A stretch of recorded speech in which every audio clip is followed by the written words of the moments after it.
Hey, good morning, guys. My name is Dr. Kurt Ahern, and this video this morning is for those parents out there in Huron Valley and the surrounding community that has a child, a son or daughter, with seizures or epilepsy, some form of neurologic disorder, whether it be a seizure, epilepsy, a tic, Tourette, some form of neurological disorder in that sense. So the question I have for you this morning, parents, is does your child who struggles with one of those health challenges, do they have a brain problem or do they have a spine problem?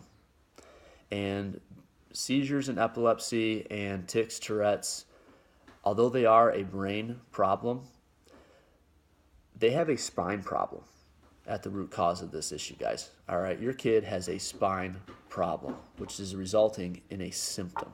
All right, now what do I mean by this? So if there is a misalignment within the cervical spine, within the neck, if there is a misalignment or a fixation or joint dysfunction due to trauma sustained at some point in their life, that trauma is going to automatically begin the process of wiring their nervous system into a state of stress. A stress response then begins to take place, and they get wired into that stress response, and they stay that way until it's corrected or removed. Now, in the meantime, all this energy that's getting pumped into the nervous system because of that subluxation, because of that misalignment or fixation, all that energy has to go somewhere, right? So where's it going? It's getting pumped up through the nervous system into the brain, to the generator, and the brain has to process all that stress, all that energy. And at some point, guys, what happens?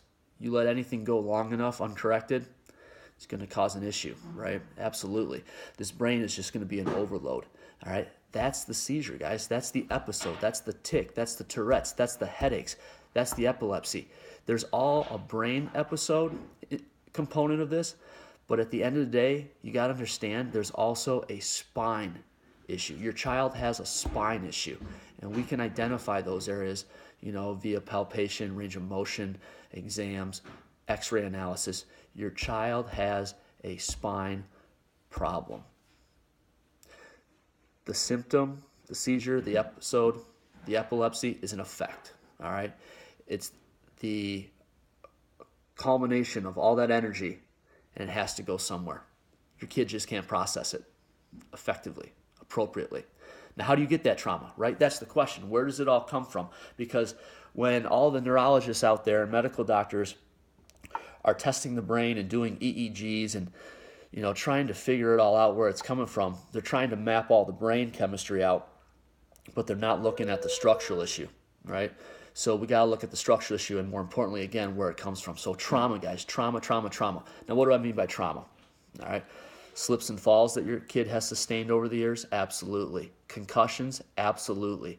Athletic injuries? Absolutely. But more importantly than those things which are mostly recognizable, birth trauma, right? Where does birth trauma take place? Where are they pulled out, their head and their neck, right? 90 to 120 pounds of pull, forceps, vacuum extraction, cesarean, upwards of 160 to 180 pounds of pull. Where are they pulling from, guys? Right up top. That bone of the spine, the first bone of the spine, C1, atlas, gets misalignment, gets torqued, it gets twisted, it gets fixated. What happens to the neurology? Boom, they go right into that stress response. Where does all that energy go? Right to the brain, right? And again, at some point, there's going to be an overload. And then the episode takes place, the seizure takes place, the tic takes place, the Tourette's takes place. How many of your kids, let me ask you a question.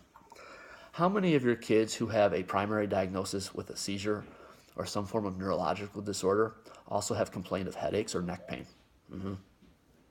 Absolutely, because it's all connected. It makes sense. It's all connected. If they have a structural issue, they have a nervous system issue, they have a musculoskeletal issue, they have a brain issue. So at the end of the day, we need to take a step back, stop looking at the symptom per se, stop trying to map it, stop trying to drug it, stop trying to medicate it or cover it up, and find cause. Look to the why. And the why is the subluxation. The why is the structural misalignment. It's the spine problem. Guys, I hope this at least maybe gave you a little bit of insight into the cause. All right. If you have further questions, please give us a call, 248-529-3947. Please check us out at our Facebook fan page, ahernfamilychiro.com, our website, ahernfamilychiro.com. Would love to answer any of your questions, get some feedback from you, and see how we can help your child who's struggling with some of these neurological developmental disorders, whether it be seizures, epilepsy, any type of tic or Tourette. Guys, take some time to understand this, put the pieces of the puzzle together. Think back when they had the trauma, and those answers are going to come to you. Have a great day, guys. We'll see you. Bye now.